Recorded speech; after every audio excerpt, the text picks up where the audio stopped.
বিশ্রামগঞ্জ নগর পঞ্চায়েতের উদ্যোগে জনকল্যাণ শিবির অনুষ্ঠিত হলো বিশ্রামগঞ্জ মোটর স্ট্যান্ডের দ্বিতলে।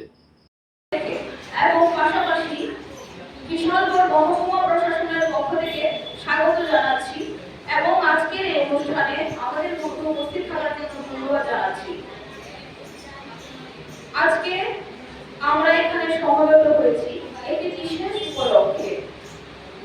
আমাদের কেন্দ্রীয় সরকারের 12 বছরের সেবা, সুশাসন, জনকল্যাণমূলক যাত্রাকে স্মরণ করতে বিগত 12 বছরে আমাদের মাননীয় প্রধানমন্ত্রীজির নেতৃত্বে আমাদের দেশের উন্নয়ন একটি অন্যতম উচ্চতায় পৌঁছে গিয়েছে, এটা আপনারা সবাই জানেন।